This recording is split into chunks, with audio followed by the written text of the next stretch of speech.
Errin Mixon is a longtime member of the Glide Ensemble.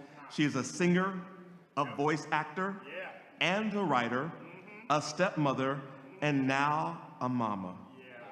Yes. But above all of that, she is an amazing storyteller, and she is ours. So open your hearts and be ready to be blessed by our guest speaker, preacher, teacher, Errin Mixon.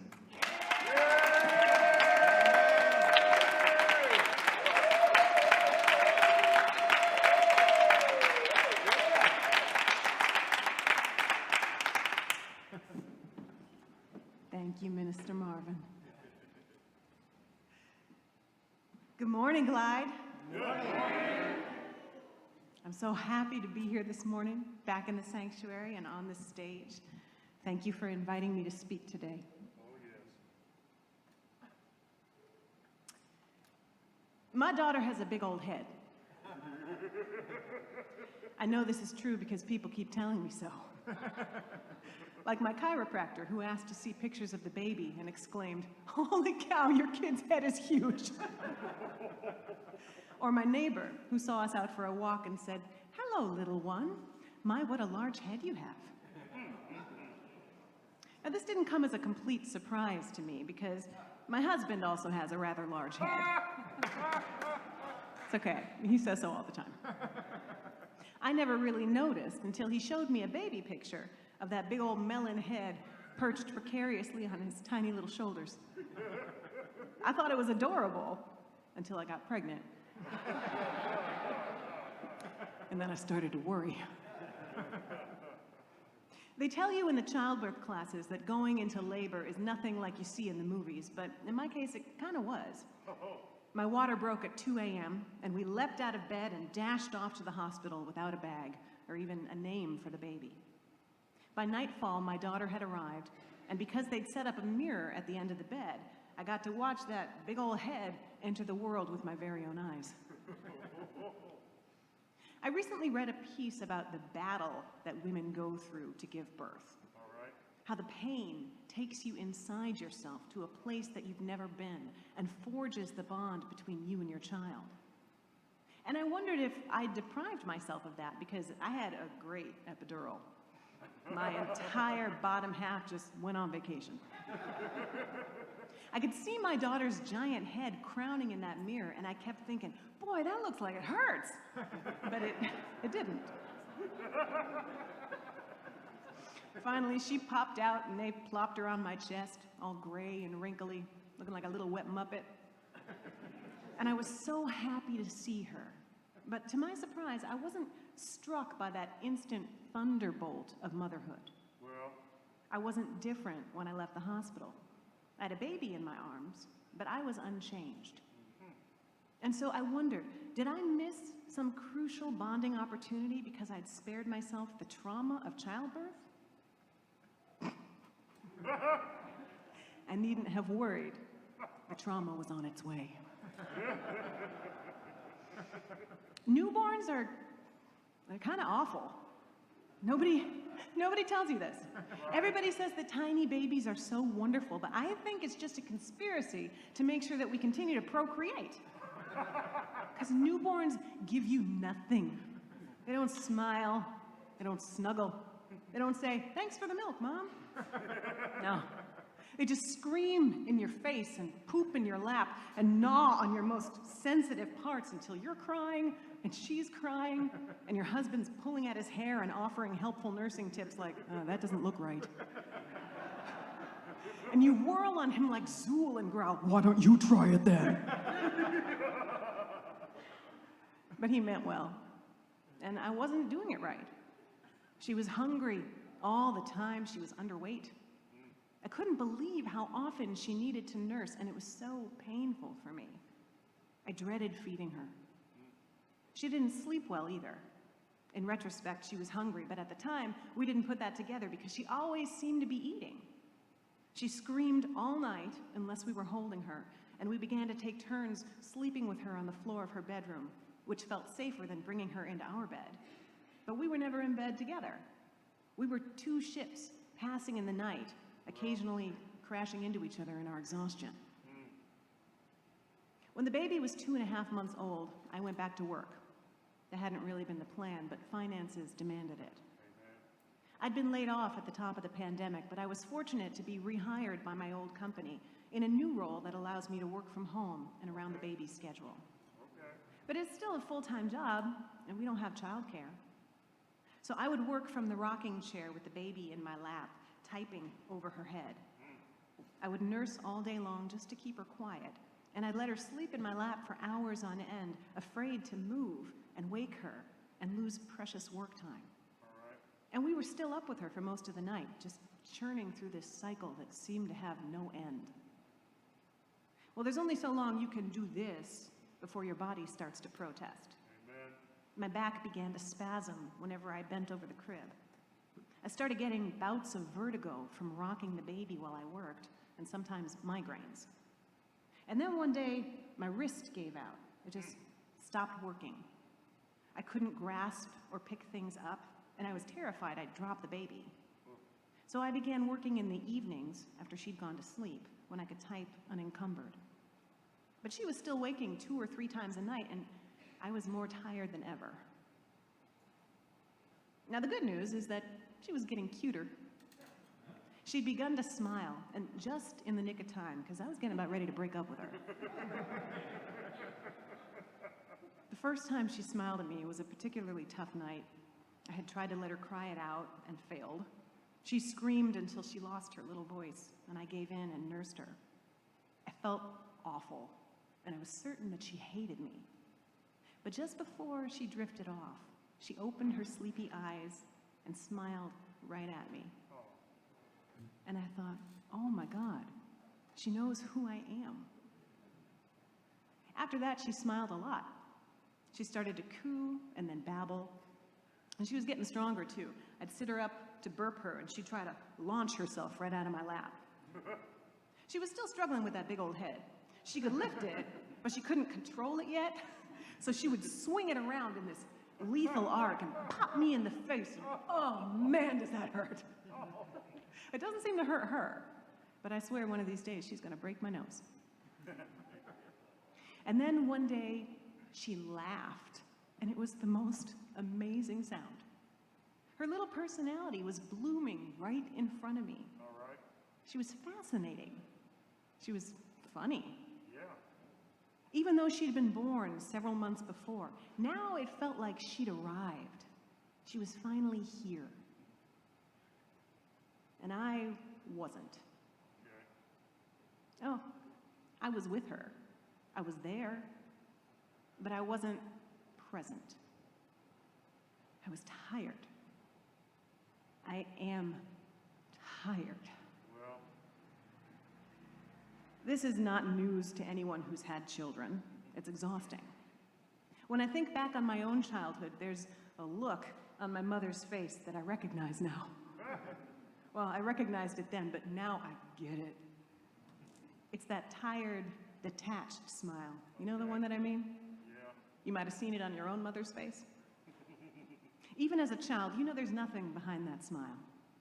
You know, Mama's asleep with her eyes open, or she's running errands in her head, but she's not present. Uh-huh. I remember that look, and I know that I'm giving it to my daughter. What's worse is I think she can already recognize it. Now, some of you are probably thinking, what is this woman complaining about? She gets to work from home on a flexible schedule and be with her kid all day. I know. I've been thinking the same thing. All right. I am extremely lucky.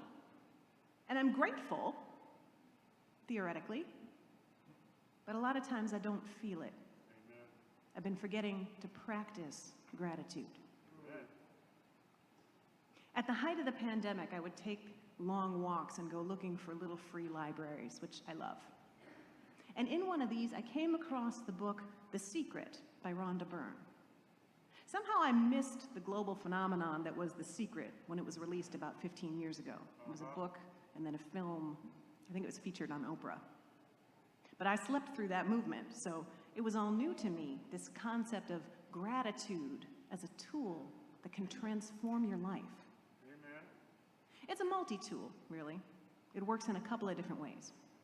If you decide your glass is half full, then you already have the power to transform your life just by seeing it differently. That's the first way, and that's no small thing. If you can do that, you're miles ahead of most people. The second way is the law of attraction, and that's the focus of The Secret. If you're grateful for the good things that happen to you, you'll attract more good things to you. The trick is that you have to be grateful first.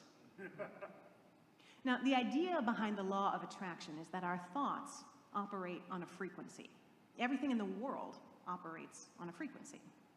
As you send your thoughts out into the universe, they magnetically attract all like things that are on the same frequency. Hence, if you're dwelling on the good stuff, more good stuff will find you. All right. If you're dwelling on the not so good stuff, well, you're calling more of it to you. Well.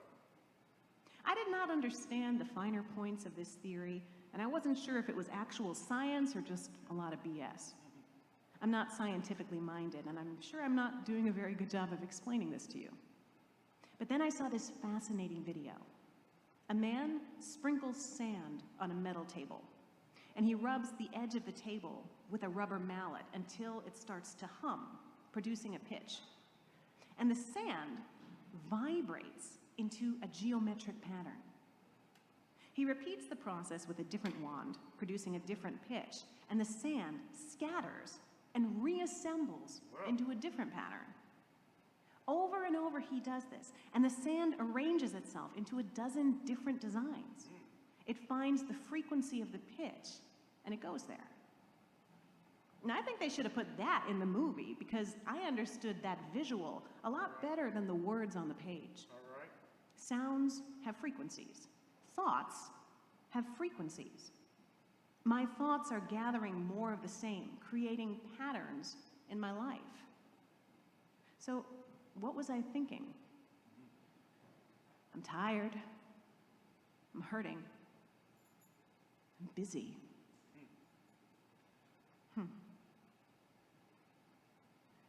My daughter loved to be cute in the middle of the night. That's when she wanted to play. Time was irrelevant for her. She'd just sleep a little, eat a little, play a little, poop.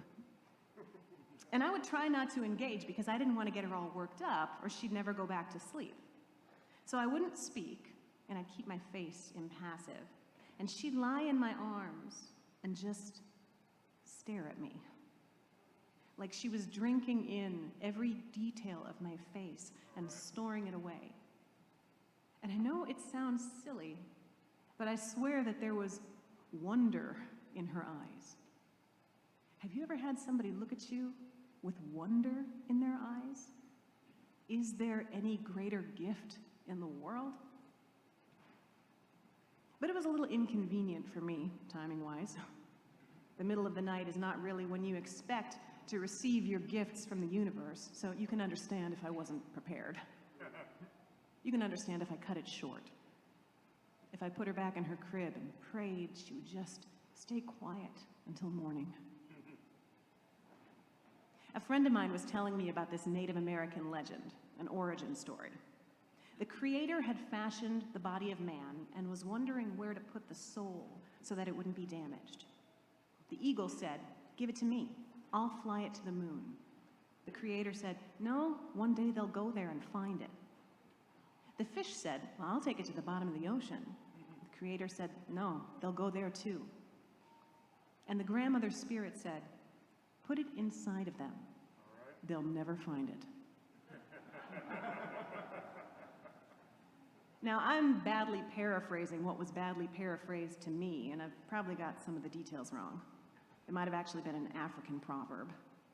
It might have been a Facebook meme. I don't know. I can't find the source. The point is, the Creator asks, "Where shall I put the soul?"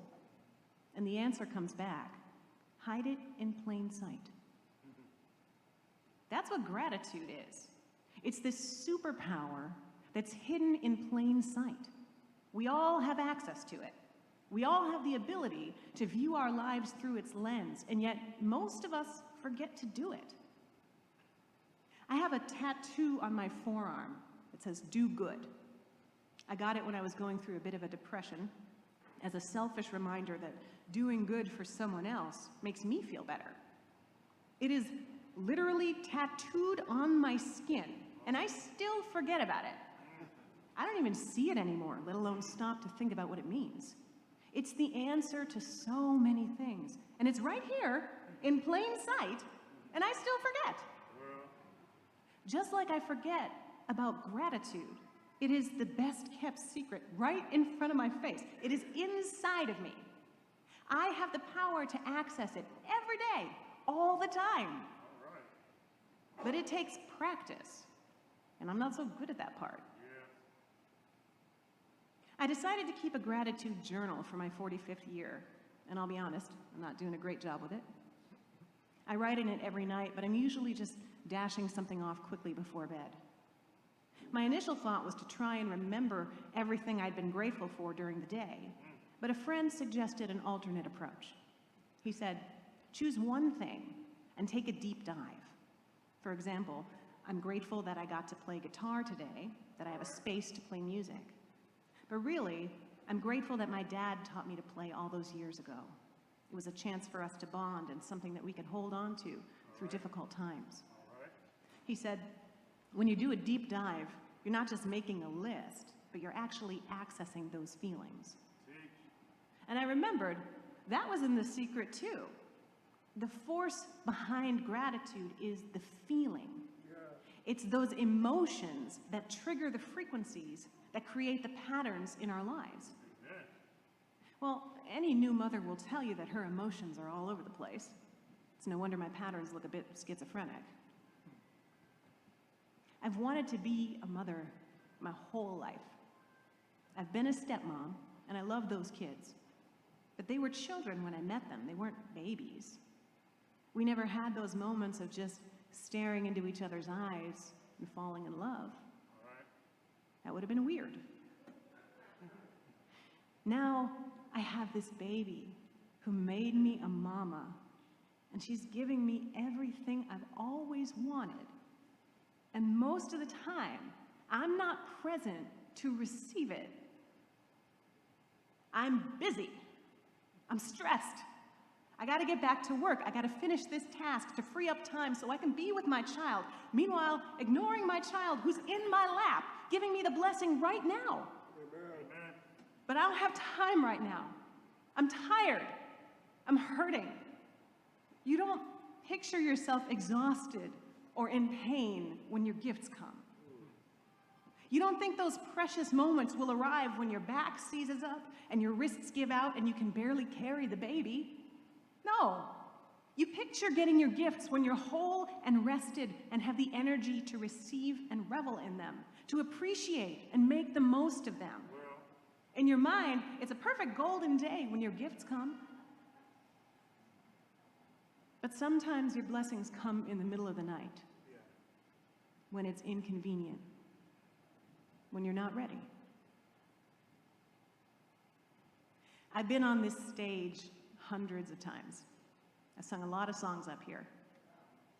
And not all have been winners. I've laid a few eggs. But Glide is the kindest place in the world. I've said this before, but you could throw up on this stage and then pass out and still get a standing ovation.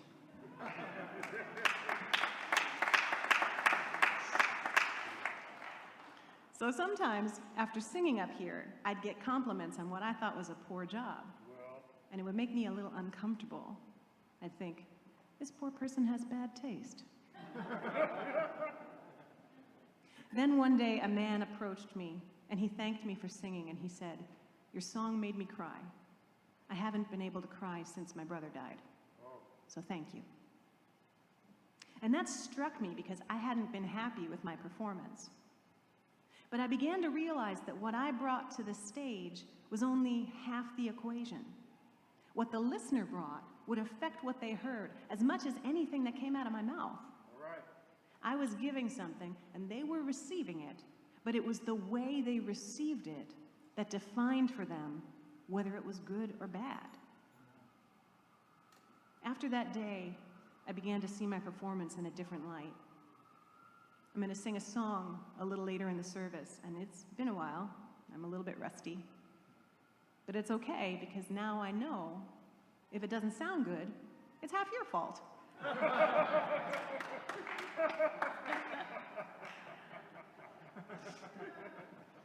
Gratitude works the same way.